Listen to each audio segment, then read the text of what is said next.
Remember when I had that idea? You know, the one about playing Treasure Wars while giving you a history lesson? It's time for round 2, boys. Look, my last video on this was the Louisiana Purchase, alright? And today, you know, I felt like doing a completely different topic. And that topic is, of course, Brazil's involvement in World War II. Don't ask. This topic, like, really interests me. I don't know why. It's just kind of, I literally just said this, but it's just interesting. I just like it, you know? So I should probably, you know, give some context here while I stab some Minecraft players. You better not rush my base, buddy. Oh, what the heck? No. Miss your jump. Thank you. So it's like 1941, right? Early 1941. The Axis powers, you know, they're conquering everything. They're blowing up everything. The Axis powers in Europe, you know, they're doing the bad things. The bad things I'm not sure I'm allowed to say on YouTube. And a lot of people don't like that. But in the beginning of 1941, there was really only one major force opposing the Germans, and that was the British Empire. You know, the British Empire, they couldn't really do much.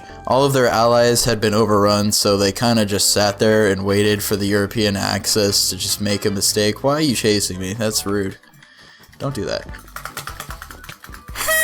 The British really don't want the Germans to get more allies. I mean, the Germans are already kind of, they're making friends with the Japanese Empire, which is basically just the Third Reich, but in Asia. Really not much different, actually. One of these nations that they're kind of scared might join the Axis is Brazil, and it's because of their military regime. Brazil was ruled by this guy. He's named Getulio Vargas, and this guy, you know, he's not a great guy. He really likes being a dictator. That's something he enjoys, you know. So this guy's got this thing, and I'm definitely not gonna pronounce this correctly. He's got the Estado Novo, which is basically his form of government, and it's similar to fascism. It's compared to fascism a lot. You know, this guy sees the war that's going on, and he's like, you know what I can do with this war? You know how I can really change the world? I can make money. And so he makes money. He basically just goes to the allies and the allies contributors, and he goes, hey guys, I'm definitely, maybe, possibly going to join the Axis powers if you don't give me money. More specifically, he kind of just forced the United States of America and the UK to invest in his country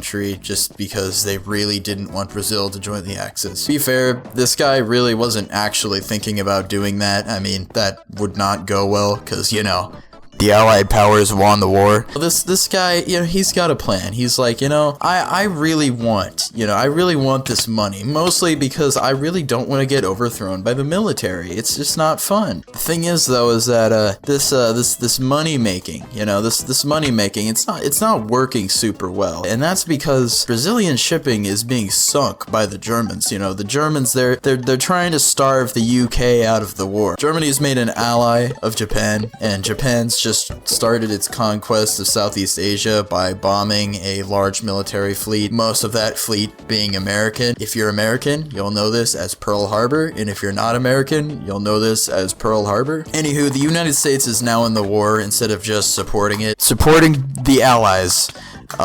Not supporting the war. You know, the Americans, they need help, right? You know, their plan is to invade Italy, which is one of Germany's allies, and they're going to need Brazilian help with that. More specifically, this involves Brazilian ports being, you know, like theirs. A lot of nations in the Americas have declared war on the Axis. Hey, dude. I'm just good. Die.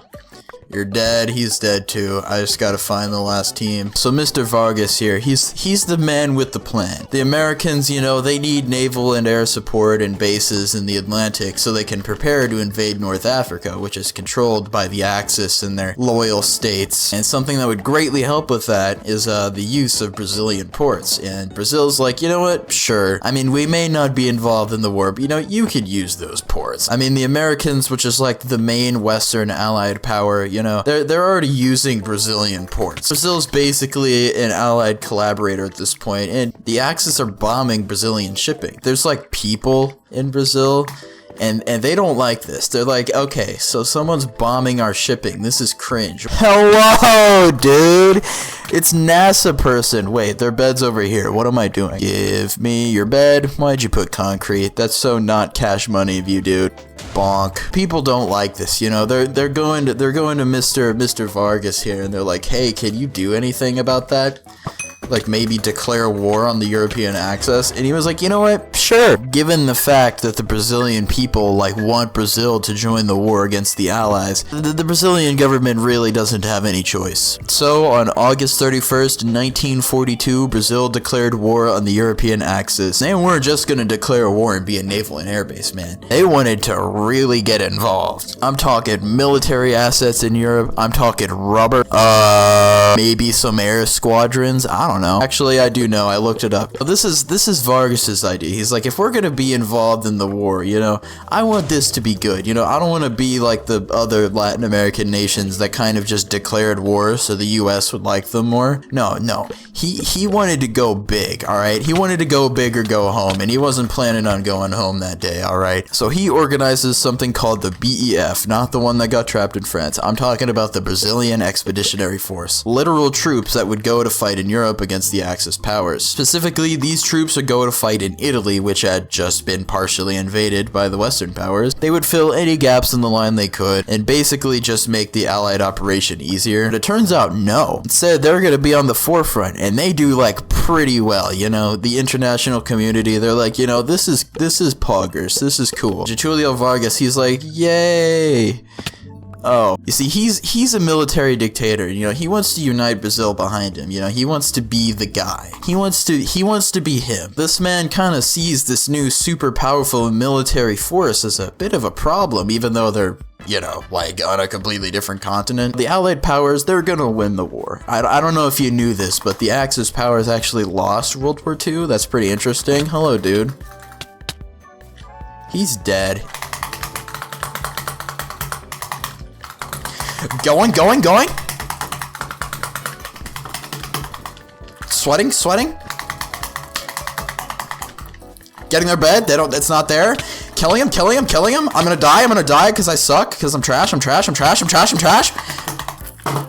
I'm a dictator that people don't really like, but they really like this new military force. I should probably disband it before they even get home from the war that they just won. And so he does that. He disbands them before they even get home. Kind of an L move, I'm not gonna lie. Well, it turns out he'd get overthrown like, I don't know, maybe a couple months later. So that went really well. Brazil was one of the two Latin American nations that like really contributed. The other one was Mexico, and all they really did was send some planes.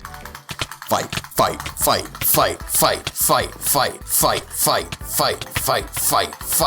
Let's go. Ha! What?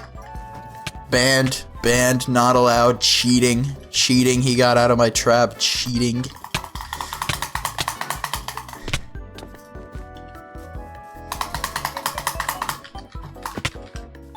Bro, help. Oh god. Huh? He died. What